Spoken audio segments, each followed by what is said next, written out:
How's it going, everyone? I'm Adam Molina.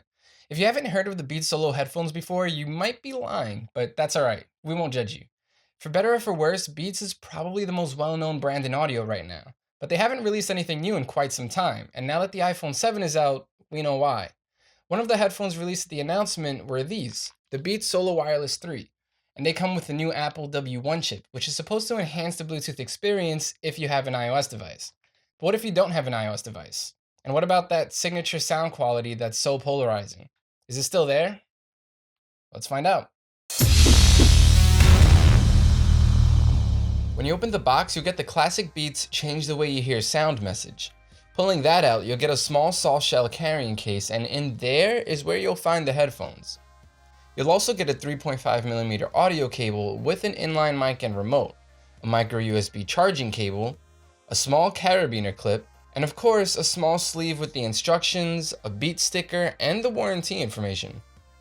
So we're looking at the glossy black color option here, and just a fair warning, they do seem to have a thing for fingerprints, but they also come in a bunch of other colors, which is one thing that Beats has always been really good at. The Solo3 Wireless are pretty much identical to the Solo 2s, so if you've worn those before, you won't be surprised by anything.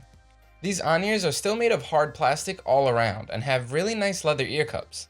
I found the padding to be particularly great because the headband fits a little too snug for my taste, but the plush ear cups definitely make up for it. Now that said, these still are not the most comfortable headphones I've worn by a long shot. One thing that I'm still not a fan of is the plastic padding on the bottom of the headband. In my testing, I found that the grippy plastic on the bottom sometimes pulls my hair when I'm adjusting the headphones or taking them off. But it's that same plastic that keeps them on your head. Good and bad, I guess. While these headphones do hold up to your average twists and turns, they still feel very brittle. The included soft shell case is great for portability, but not for protection. If you're thinking of picking these up, I would definitely consider getting a hard shell case. The headphones do fold down to a very compact size, which is good news if you're a commuter. On the side of the left ear cup, you'll find a single multifunction button with the Beats B logo. The bottom of that ear cup has a 3.5mm input, so you can hardwire in the included audio cable. One thing that is a little annoying is that the B logo on the right ear cup is identical to the B multifunction button on the left ear cup. But it isn't a button, and I found myself pressing it all the time with no results, obviously. What you will find on the right ear cup is the power and Bluetooth pairing button along with a micro USB input for charging. So this is where things take a turn, and the Beats Solo 3 begin to show off all their cool new features. This section might be a little longer than usual just because there's so much to talk about with this new W1 chip. If this is the future of Bluetooth, I'm pretty excited. Pairing to an iPhone 6 was flawless, and when I turned on the headphones, the pairing card immediately popped up on my phone. All I had to do was hit connect, and the headphones were immediately paired to every device on my iCloud account. It's all pretty seamless. I also found that pairing to the headphones requires you to keep the iPhone within a few inches.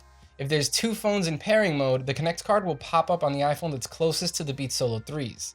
Think of it like NFC, but with a longer range, and the added benefit of connecting to all of the devices on your iCloud account at once. Technically, my iPhone 6s doesn't even have a W1 chip, so how does it work with the Beats Solo 3 Wireless that does? Well, the W1 chip is only half of the equation. The other half was pushed through in a software update with iOS 10.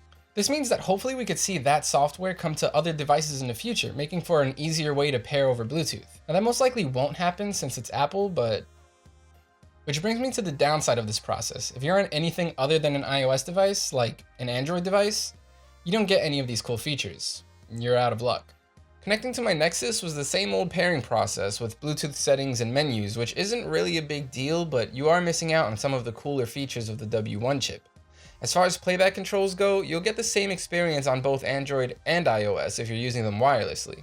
You can tap the multifunction button once to play or pause music or answer and end phone calls. Tapping it twice will skip to the next song, and 3 times will return to a previous song. Holding it down will access Siri or Google Now. Range was also given a huge boost because of that W1 chip, and we were able to get to around 80 feet easily with a wall in the way. So Beats claims that the battery in these will last you an insane 40 hours. For reference, the previous Solo 2s only lasted 12, and the difference is again thanks to that new W1 chip. These get pretty loud, and testing them on max volume got us about 31.5 hours, so it's not hard to believe that you can reach 40 hours if you listen to music at normal human levels. If you do manage to deplete your battery, throwing them back on a charger for 5 minutes is enough to get you another 3 hours of battery life. Now this is Beats we're talking about, so naturally the Solo 3s have a pretty strong low end. That said, I found it to be more overpowering than I can usually tolerate. Hip hop and electronic music, which can usually benefit from a stronger bass, felt way too boomy to me, and it made for a pretty unpleasant experience overall. Because of this emphasis on bass, the mids also suffered. Listening to Generator's Second Floor by Freelance Whales really showcases this issue when the consistent drum kicks come in about 40 seconds into the song. As soon as they start, the banjo all but disappears as everything is pushed out of the way. Even the vocals don't have decent detail until the bass kicks drop out. Considering how loud these get, Beats did a pretty good job at pulling back the highs. Songs that normally have loud piercing sounds aren't really that painful, but the highs are also really lacking in detail. The finger pick scratches in Naked As We Came by Iron and Wine, which usually lend a nice live feel to the song, is barely noticeable here. One thing that's worth mentioning is that sound leakage is pretty real with these. If you're listening to them above about 60% volume, the people next to you might be able to sing along. The Beats Solo 3 Wireless got me pretty excited for the future of Bluetooth headphones, just not that excited for the Beats Solo 3s. Connecting to iOS devices is a breeze, and the benefits of the W1 chip range from a longer battery life to a longer range, but there are still some issues that can't be overlooked. The build quality is still not the greatest, and sound quality is a huge issue in my opinion, but let's be honest, these are going to fly off the shelves anyway, so at least they come with some real tangible benefits. Still, $300 is not worth it to me, and I will be returning mine. We're giving the Beats Solo 3 Wireless a 7.2 out of 10.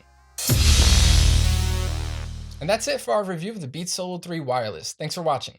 If you want to know more about these headphones or any of the other products we review, check out SoundGuys.com.